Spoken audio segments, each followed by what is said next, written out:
Hello friends and welcome back in my YouTube channel biology with Neha ma'am. तो आप देख रहे हैं कि मेरे पीछे एक टॉपिक को डिक्टेट किया गया है।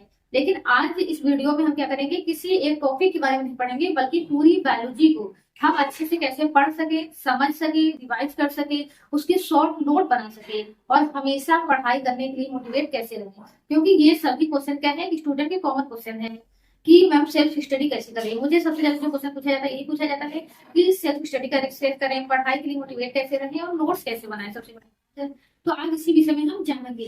देखिए, रहा हमारी पढ़ाई की सबसे पहले मोटिवेशन की, तो मोटिवेशन बाहरी भी होता है और आंतरिक भी होता है, इंटरनल भी होता है, एक्सटर्नल भी होता है। एक्सटर्नल कुछ समय के लिए रहता है, आपको कोई चीज अच्छी लगी, आपको पता है कि उसके लिए पैसे की जरूरत है, उसके लिए अच्छी लाइफस्टाइल की जरूरत है, तो आप पढ़ने, तो इस तरीके से अगर पढ़ेंगे तो कुछ समय बाद ही आपका मोटिवेशन क्या होता है, चला जाता है। पढ़ाई क्या होती है, कंटिन्यूटी की जरूरत होती है, इसमें डेडिकेशन की जरूरत होती है, हार्ड वर्क की जरूरत होती है और सबसे ज्यादा जरूरत होती है हर चीज से डिटैच होने की। यानी अगर हर चीज के साथ लगे रहेंगे, यानी हम मोबाइल भी चला ले, दोस्तों से मिल भी ले, घूम भी ले, अच्छा खा भी ले, पहन भी ले, तब पढ़ाई करना क्या होता है, मुश्किल होती है। और ये देखते हैं कि जैसे जैसे हम क्या करते रहते हैं, पढ़ाई करते चले जाते हैं, हमारा इन सभी चीजों से क्या होता है, मन हटता चला जाता है। तो इसीलिए कहा गया है कि अकेले रह के पढ़िए। अकेले रहने में क्या होता है कि थोड़ा सा मन क्या होता है, शांत रहता है, मन भरा नहीं रहता। तो पढ़ाई क्या होती है, जो भी पढ़ते हैं वो अंदर जाती है। अदरवाइज किसी चीज को लेकर परेशान है, किसी बात को लेकर परेशान है या कहीं और मन लगा हुआ है, तब क्या होता है, पढ़ाई करना मुश्किल होता है। देखिए, जो बच्चे बच्चे आप जानते हैं, आप तो ये वीडियो देख रहे हैं, इसका मतलब ये है कि आप पढ़ नहीं पा रहे हैं और इसका ये भी मतलब है कि आप पढ़ना चाहते हैं। तो मैंने पहले भी बताया है कि एक डायरी लेकर के बैठनी होती है, कि उसमें लिखना होता है कि आप क्यों पढ़ना चाहते हैं। एक तो ये हो सकता है कि बायोलॉजी पढ़नी अच्छी लग रही है, एक हो सकता है कि नीट की तैयारी करनी है, दूसरा हो सकता है कि जीटी पीजीटी की तैयारी करनी है, या ये हो सकता है सबसे बड़ी बात कि अपना समय नहीं खराब करना है, कहीं गलत जगह पे अपना समय नहीं लगाना है। अपना पूरा पूरा समय किस काम में लगाना है, ऐसे काम में लगाना है जिससे आगे जाकर के हमें फायदा हो, ना कि कोई नुकसान हो। तो जब इस तरीके के थॉट्स होते हैं तब जाकर के पढ़ाई होती है। अगर पढ़ाई के प्रति निगेटिव थॉट आता है कि इसको पढ़ करके क्या हो जाएगा, नौकरी तो लगनी ही नहीं है, नीट तो क्रैक होना ही नहीं है, नौकरी कम लोगों की लग रही है, पढ़ने से कुछ नहीं होता, बिना पढ़े भी लोग सक्सेस हो जाते हैं। ये बात सही है, लेकिन आपको क्या करना है, आपको तो पढ़ करके सक्सेस होना है। तो आपको मन में ऐसे थॉट लाने हैं जिसकी वजह से क्या हो सके, आपकी पढ़ाई अच्छी हो सके। तो आप क्या कर सकते हैं, इसके लिए एक पहले तो डायरी लिख सकते हैं कि आप क्यों पढ़ाई कर रहे हैं। देखिए, बहुत से बच्चे होते हैं, गरीब होते हैं। आप देखिए, रिक्शे वाले का बेटा आईआईटी बन गया क्योंकि उसके पास क्या था, आईआईटी सॉरी क्रैक कर गया, तो क्योंकि उसके पास मोटिव था, उसने भी पापा की कंडीशन देखी, पापा की गरीबी देखी थी और वो स्कूल में गया, पढ़ने लगा। पढ़ने से क्या होगा, टीचर का उसको अप्रिसिएशन मिला और कहीं पर स्कॉलरशिप मिली, उसको अच्छा एक विजन मिला कि पढ़ लिख के एक लाइफ क्या हो जाएगी, हमारी सेटल हो जाएगी और सबसे बड़ी बात कि हम एक अच्छे इंसान बन जाएंगे। देखिए, पढ़ाई बस इसीलिए नहीं करनी है कि एक अच्छी नौकरी मिल जाएगी, पढ़ाई इसीलिए भी करना है एक अच्छा जीवन के लिए। देखिए, जो बच्चे पढ़ते हैं क्योंकि वो पढ़ा रहे हैं या देखते रहते हैं। मेरे भी क्लास में दो कैटेगरी के होते हैं, एक तो ऐसे बच्चे होते हैं जो जान लगा देते हैं और दूसरे कैटेगरी होते हैं कहते हैं जाने दो, चाहे टेस्ट हो चाहे पेपर हो। तो उनकी भाई उनकी पर्सनालिटी में भी अंतर आता है। वो जो व्यक्ति पढ़ने में अच्छा है वो हर काम में अच्छा होता है। तो ये काम इसीलिए पढ़ाई, ये काम इसलिए ये सोच करके करिए कि अगर आप पढ़ाई में अच्छे हो गए तो हम क्या होंगे, हर काम में अच्छे हो जाएंगे। बार बार ये क्वेश्चन करा जाता है कि जो हम इतना पढ़ते हैं वो जीवन में हमारे काम नहीं आता। हाँ, वो जो हम याद करते हैं वो तो शायद हमारे काम में ना आए, लेकिन जो हमने पढ़ाई के दौरान हार्डवर्क किया होगा वो हार्डवर्क की आदत हमेशा बनी रहती है। जो हमने समय अपना क्या किया है, अच्छे से यूटिलाइज किया है, तो अच्छे से यूटिलाइज करना समय हमें आ जाता है, हमारी पर्सनालिटी अच्छी हो जाती है। तो और क्या चाहिए, देखिए, एक अच्छी जिंदगी जीने के लिए एक अच्छी पर्सनालिटी की जरूरत होती है और पढ़ाई क्या होता है कि इंसान को एक बेहतर इंसान बना देता है।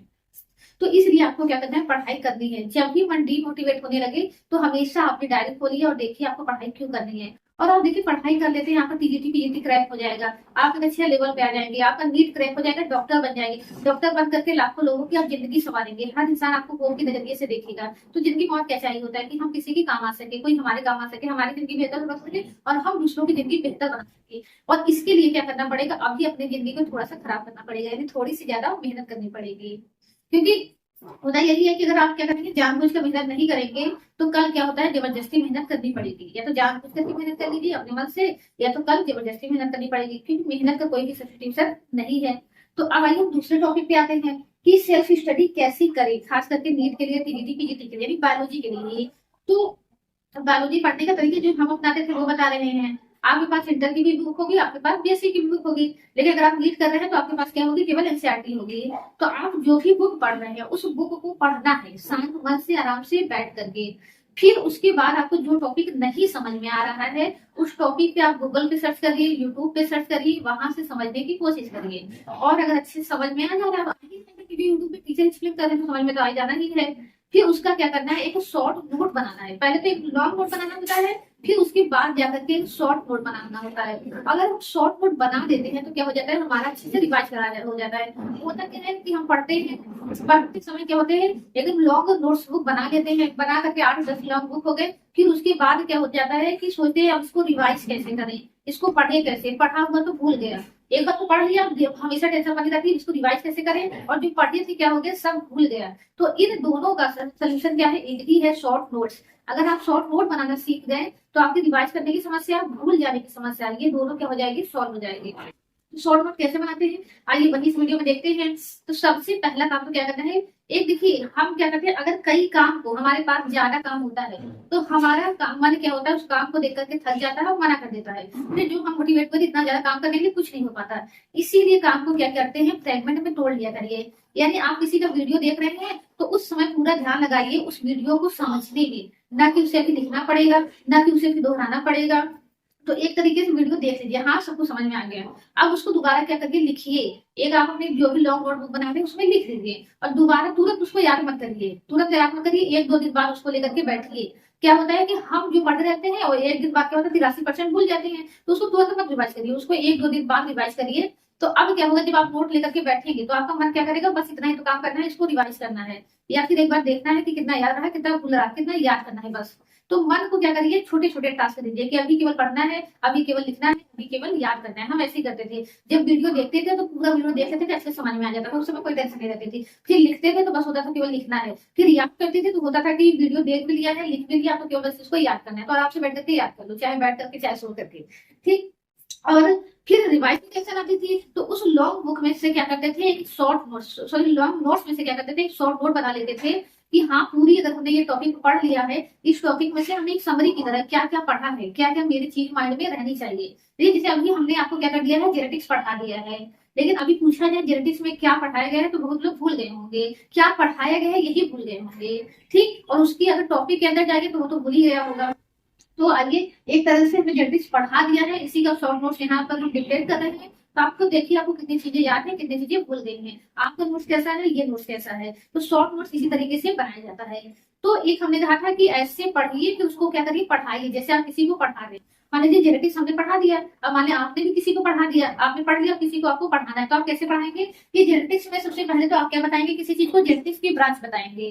तो सॉरी जेनेटिक्स के बारे में बताएंगे, तो जेनेटिक्स क्या है, तो ब्रांच है, deals with the inheritance and variation. इसमें आनुवंशिकता और भिन्नता दोनों के बारे में हम क्या करते हैं, पढ़ते हैं। फिर जेनेटिक्स के बाद में हमने किसके बारे में बताया था, इनहेरिटेंस के बारे में बताया था, और हेरिडिटरी कैरेक्टर की बताया था।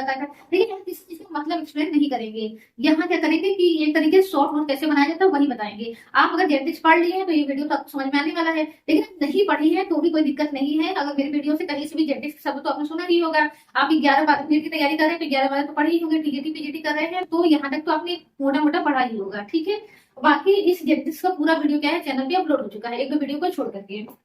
तो जो हमने कई वीडियो में आपको बताया था, आपके नोट्स कई पेज में बने होंगे, उसको हम क्या कर सकते हैं, 1-2 पेज में कैसे ला सकते हैं, आइए उसी को देखते हैं।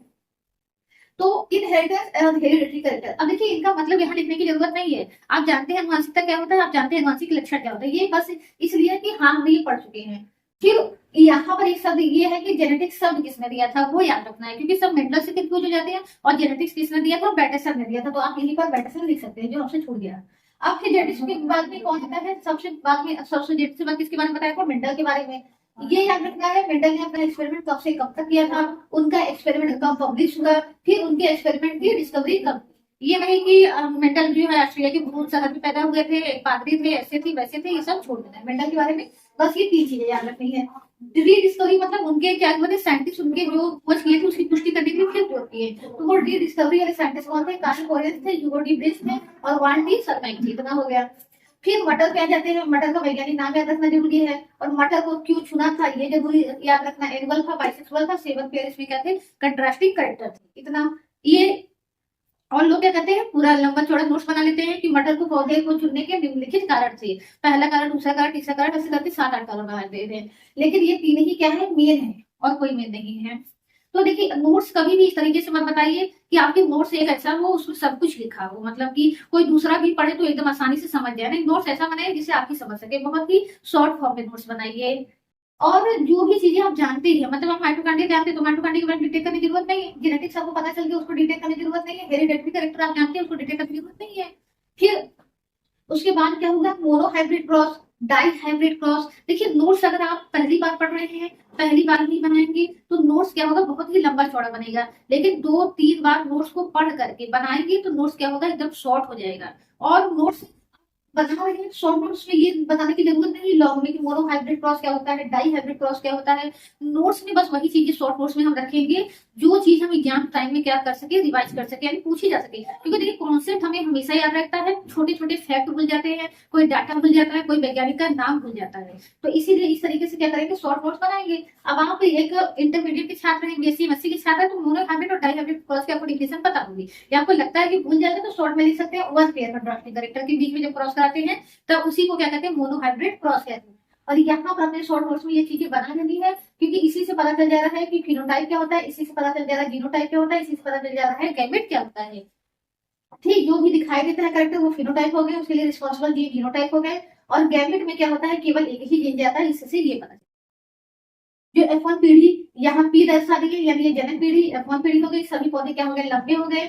और सभी लंबे पौधे होंगे तो उनमें क्या बनेगा, पुंकेसर बनेगा, स्त्री केसर बनेगा। तो वहां पर क्या होगा, स्वपरागण में दिया जाएगा। स्वपरागण पीढ़ी में F2 में क्या होंगे, फिनोटाइप 3 हो जाएगा और 3:1 हो जाएगा, और जीनोटाइप 1:2:1 हो जाएगा। यहाँ पर हमने क्या लिख दिया, होमोजाइगस और हेट्रोजाइगस। यानी जब किसी पौधे में दोनों ही एलील क्या हो, समान हो तो होमोजाइगस, दोनों एलील क्या हो, डिफरेंट हो तो हेट्रोजाइगस। इस तरीके से अलग से लिखने की जरूरत नहीं है। फिनोटाइप जीनोटाइप क्या होता है, होमोजाइगस और हेट्रोजाइगस क्या होता है, आप शॉर्ट नोट देकर के आसानी से समझ जाएंगे। तो इसके आधार पर इन्होंने क्या कर दिया, मोनो हाइब्रिड क्रॉस के आधार पर अपना कंक्लूजन दे दिया। कंक्लूजन क्या था, फैक्टर का था कि हर करेक्टर के लिए 2 फैक्टर होते हैं, दोनों फैक्टर सेम या डिफरेंट हो सकते हैं। और गैमेट में क्या होता है, एक ही फैक्टर जाता है। इसी को बाद में एलील कहा गया है। इसी के आधार पर इन्होंने अपना लॉ ऑफ दे दिया, इसी के आधार पर इन्होंने अपना लॉ ऑफ सेग्रीगेशन दे दिया।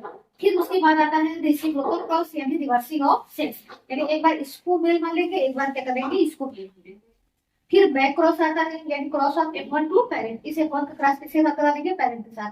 टेस्ट क्रॉस क्या होता है, cross of F1 to parent. यानी जब इसका क्रॉस इसके साथ कराएंगे तो क्या कहा जाता है, उसी को टेस्ट क्रॉस कहा जाता है। क्योंकि टेस्ट करेंगे क्या किया जाता है कि प्लांट हेट्रोजाइगस लंबा है कि होमोजाइगस लंबा है। तो उसके बारे में शॉर्ट नोट्स भी आपको बता दिया है। अगर हेट्रोजाइगस होगा तो क्या रिजल्ट आएगा, होमोजाइगस होगा तो क्या रिजल्ट आएगा।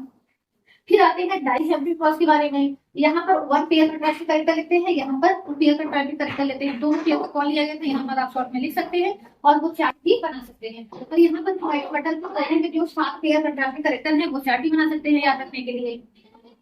तो लॉ ऑफ डोमिनेंस का इंडिपेंडेंस थोड़ा सा कठिन है, तो इसकी चाहे आप सब लिख सकते हैं। और लॉ ऑफ डोमिनेंस आसान है, सेग्रीगेशन आसान है, या समझेंगे। अगर नहीं समझ में तो एक शॉर्ट में छोटा सा लिख सकते हैं यहाँ पर। फिर law of independent assortment, allele of different gene are sorted into gamete independently of each other. और फिर याद रख सकते हैं 9:3:3:1 का रेशियो याद रख सकते हैं। अब इसके क्या होते हैं, एक्सेप्शन होते हैं मेंडल लॉ के, जो हमने बताया था। तो इनकम्प्लीट डोमिनेंस बताया था। एक कंप्लीट डोमिनेंस की कोशिश ने की थी, कार्ल पोरेस ने की थी, किस पौधे में की थी, मिराबिलिस जलापा में की थी। और एक और ऐसा फाउल होता है, मुर्गी होता है, उसमें भी क्या कंप्लीट डोमिनेंस दिखाया जाता है इंडोनेशियन फाउल में। ये क्या होता है, one allele not express completely over it's pair allele. फिर कोर डोमिनेंस होता है, कोर डोमिनेंस में दोनों ही अपने आप को एक्सप्रेस कर लेते हैं। इसका एग्जांपल है ब्लड ग्रुप और core colour in cattle. Pleiotropic gene क्या होता है, इसको लीथल भी जीन कहते हैं। क्यों नॉट ने खोजा था, one allele have more than one expression.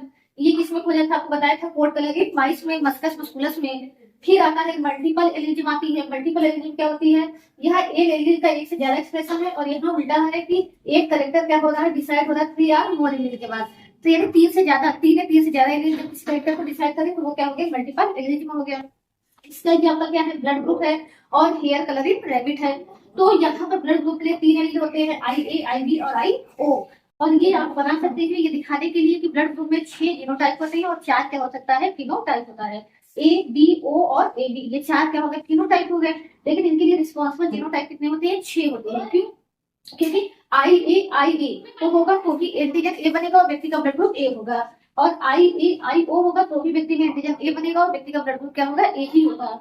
यानी ए क्या है, ओ पर क्या है, कंप्लीट डोमिनेंस दिखा रहा है, और ए बी आपस में क्या दिखा रहे हैं, को डोमिनेंस दिखा रहे हैं। तो ब्लड ग्रुप किसका एग्जाम्पल है, ब्लड ग्रुप आपका कंप्लीट डोमिनेंस का भी, को डोमिनेंस का भी और मल्टीपल एलिमेंट तीनों का क्या है उदाहरण है। अच्छा, और इस तरीके से आप क्या कर सकते हैं, ब्लड ग्रुप की मनसगती भी दिखा सकते हैं।